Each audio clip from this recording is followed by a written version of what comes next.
Hello and welcome to Breeders' Cup Betting Challenge Diaries. I'm your host, Peter Thomas Fornatal from In the Money Media here for the Breeders' Cup as we look back at last weekend's qualifiers to the big dance. Breeders' Cup Betting Challenge coming up in just a few weeks' time, and then we'll look forward to the qualifying opportunities that still remain. We'll also have a couple of guests, including one of our regulars and the winner of the HorsePlayers Happy Hour Tour.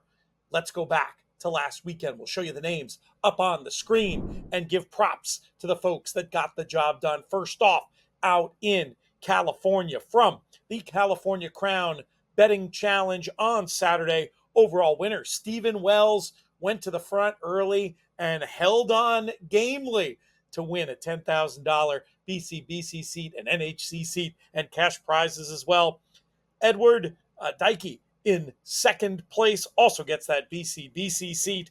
Then on Sunday, there was more action at Santa Anita. Bob Ike, a well-respected handicapper and longtime contest player, punches his ticket, as does Bill Sherman, who's been a veteran on the scene for many, many years. TwinSpires.com had a contest as well. We know the overall winner passed on the BCBC seat, so I think that means Chris Hartman, second place finisher, is going to get that BCBC seat. That is not confirmed, but we're going to go with it for the purposes of this video. We'll correct it later if need be. Meanwhile, over on horseplayers.com, we had more qualifiers as well. Howard Yankovic, Ken Jordan, Mark Stovall, Raj Setyan, and Timothy Brockle got the job done there. And then my favorite one of the week, and we're going to hear from her in just a little bit, out of the HorsePlayers Happy Hour Tour, Julie Loboyko getting a $10,000 BCBC seat. Very excited for her and excited to speak with her a little bit later in the show. Meanwhile, let's look forward to BCBC qualifying opportunities. Of course, check out horseplayers.com. Tournaments, feeders, qualifiers running all the time of special interest this week. Our HorsePlayer Happy Hour playoffs begin. That's a closed contest, but alongside it, we're going to run an open qualifier for the BCBC, and you can get involved in that. And the special benefit of this contest, the house cut goes to charity, Thoroughbred Aftercare, specifically the Thoroughbred Aftercare Alliance and our friends over at Therapeutic Horses of Saratoga. That's this Thursday, an all Big A lineup for that one. Encourage you to get involved. Then at the weekend, TwinSpires.com are back in action with a game on October 5th. As are our friends at Santa Anita /ExpressBet, another low ratio challenge happening on the 5th. To learn more about that one, expressbet.com/tournaments. TwinSpires, of course, you just go to twinspires.com and click the tournaments tab. It's prominently displayed there on the homepage. Looking ahead to next weekend, a pair of contests out at Keeneland. Jim Goodman, the man to speak with about those, Keeneland.com. But there is the fall challenge and sort of the auxiliary contest as well next weekend that they've been doing. Those will be happening on the 11th and 12th. Encourage you to check in on the schedule for future contests over at expressbet.com, over at twinspires.com. There will be more opportunities between now and the big day. Okay, with that business out of the way, I think it's time to bring in our first guest. There he is now, our man, Justin Mustari. Justin, how are things? Everything's good. Say it could have been slightly better over the weekend, but still a pretty good weekend for sure. I'm not sure if you're referring to the Canterbury contest, but let's start there. I saw you did finish up in the money. You did fall a little bit short of the BCBC goal, but you will be heading back to the NHC, a tournament you've won. So you got to be feeling pretty confident about that. Give us the lowdown. How did it all happen at Canterbury the other Thursday night? Yeah, say it's different playing a contest on a Thursday night, especially a decent sized contest where people are betting good amount of money, especially at a place like Canterbury. The pools are not that big, so that was definitely involving in the strategy. But I had a little bit of a run. I had a big win bet on a horse that I bet him at 7 or 8 to 1. Obviously, you're betting decent money, so that kind of drops down a little. I think some other people were on the same horse. I think he drops down to 9 to 2-ish.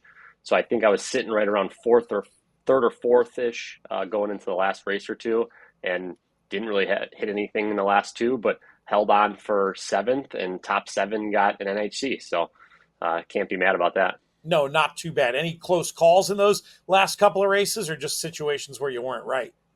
Yeah, the last two races were actually not any type of races that I would normally bet. A bunch of first starters in the second to last race. In the last race, there was a first starter that they were betting like crazy.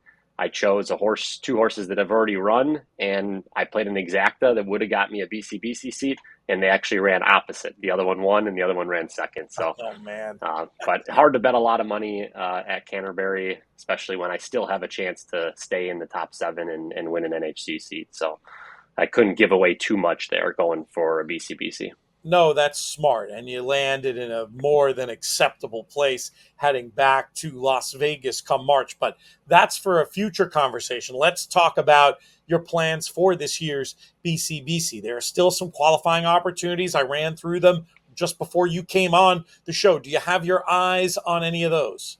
Yeah, I will be playing in a couple more of the Twin Spires contests. I actually played in that one over the weekend as well. I think that one was $1,000 buy-in, $600 you bet with, and I played a big double off of two horses. I hit the first leg, and the second leg I ran second, and I would have cashed for about 5,000. And 2 weeks before, the winner was 30 some hundred. So I think I would have had a BCBC there, but I'll play in those, maybe one or two more of those on Saturdays. And then ExpressBet has a bunch of the low ratio Santa Anita qualifiers that get into the BCBC there too. So I'll play in those. And then I will play some small feeders into Keeneland coming up. There's a nice Keeneland contest. I'm not sure if I'm going to buy in yet, but I will play some qualifiers, hopefully get an entry into there.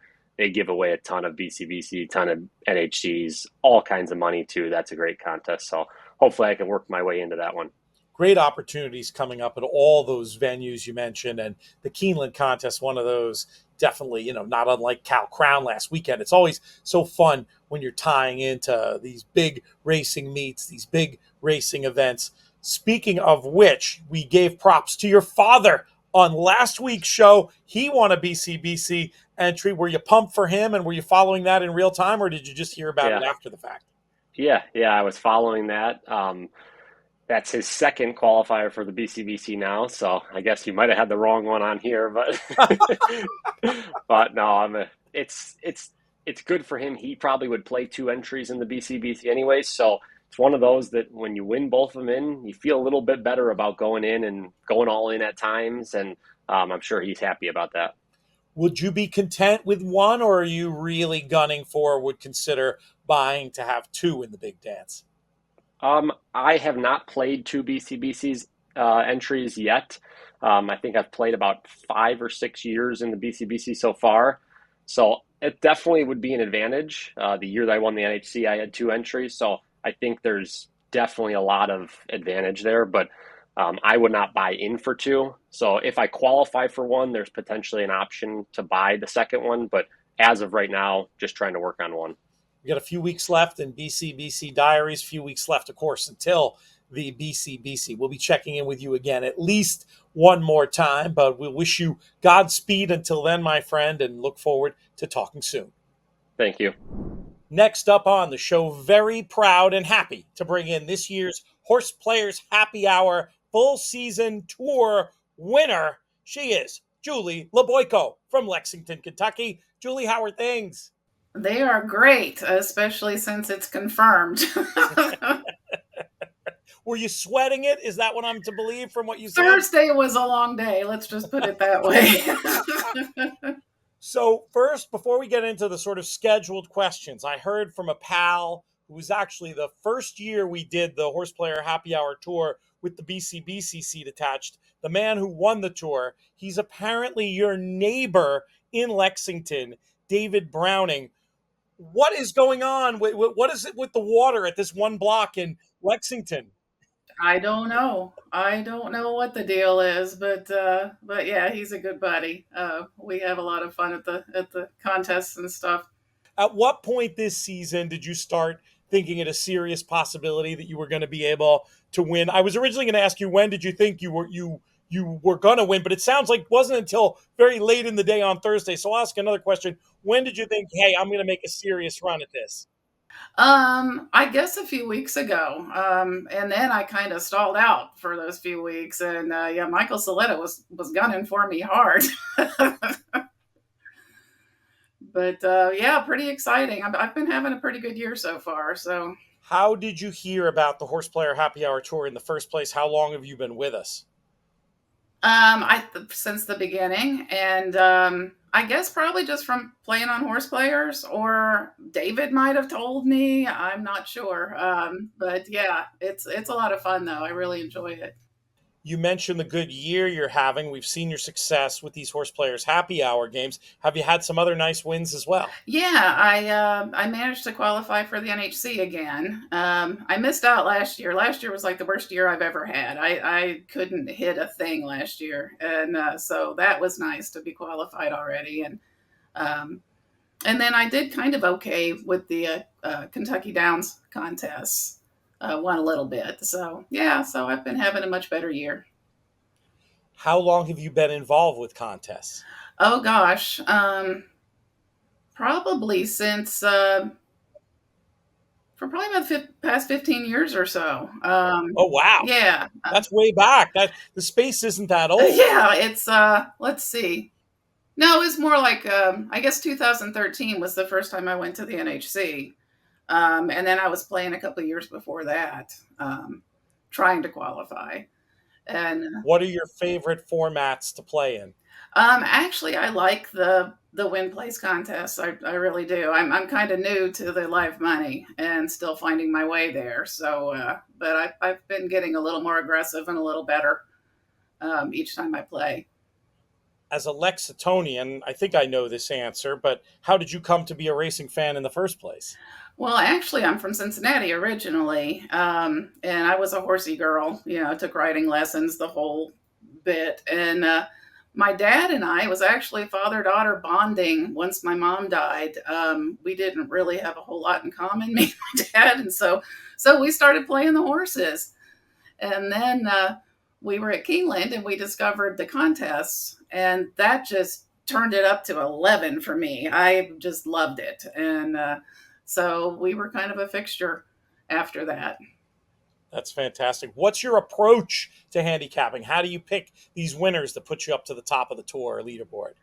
Oh, there's so many things involved. I like turf races, especially maidens on the turf, because I enjoy the breeding and the pedigrees. And there's certain sires that I really like, and I look for that and look at the workouts. Um, and then I always look for horses that I know that are going to come through for me. So that's one of the first things I'll look at when I'm looking at a card. So yeah, there's all kinds of things that come into play. You mentioned liking the $2 win place. Sounds like you're not as experienced in live bankroll. Have you started to think about what your approach might be in this year's BCBC? Not really. Fair enough. So I'm just going to do my thing, I guess, and see what happens. Um, I'm hoping to be competitive. I mean, you have the option of playing it almost like a win place if you wanted to go that way. Try to find the right horses and allocate your bankroll as such. I mean, it's a format that allows a lot of creativity within it. So there absolutely is a chance to do your thing. I've been playing a lot of win places on the Kentucky Downs contests and things, because that's something that I'm better at, and so just bet big, Right. And it comes through.